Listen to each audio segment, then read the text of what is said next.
واحد ويا الحج في يوم قال يد مالك كده مهموم. قلت له ده انا عايز اتجوز واحدة جميلة وبها موهوم. قال من هي تكونش سعيدة؟ قلت له العقل يبقى حميدة. قلت يا باي انا مش هتجوز غير واحدة من مصر الجديدة. قال لي يا ولدي دي بنت البندر على عيشة الريف مش راح تقدر. قلت يا ابويا انا راح اعودها. قال لي طلق لا تذوق الحنظل. واتجوزنا وخدت خازوق بتقول عالمش برقوق. وتوكلني الرز مشيط وما تعرفش غير المسوق. بعد جوازنا احنا باسبوع قلت لها ميت من الجوع. قالت اسلق لك بيضتين كنت عقم واديها بالكوع. نزلت يوم تنشب لي فطير قالت بوظ لي المنكر. وفي الحرة وبس مكياجي نار الفرن دي حامية كتير. يا طنط هات الوقيت بقى يا ماكل ابوك العشات خسروا.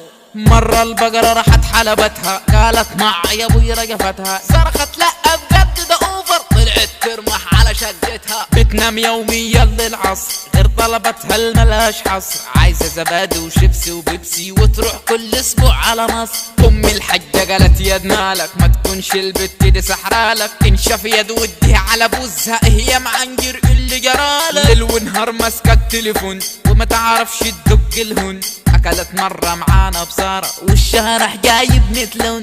يا مرار الطافح ياني عين من بس اللي انا صيباني. عروسة خيبة ومش نفعالي طلق 3 زكيان الهاري. الله يقطع ديتي جوازة عروسة خيبة وملاش عازة. مرة الراجل مات عندينا حطت مكياج في الجنازة. والحارم بيتصرخ بوه هي بتقول عطشان انبوه. راح عمي بص ينزعج قال لي من فين جبتها دي يا بخو. خد يا ابو عم انا مني نصيحة لاجل حياتك تبقى مريحة. اي جواز في اساسه تكافؤ او راح يبقى نهايته فضيحة. بنت الريف صبرة وحمالة بتقوغط وياك شيالة. بنت البندر لو هتاخدها هاتلها جوا البيت شغالة. هاتلها جوا البيت شغالة. هاتلها جوا البيت شغالة.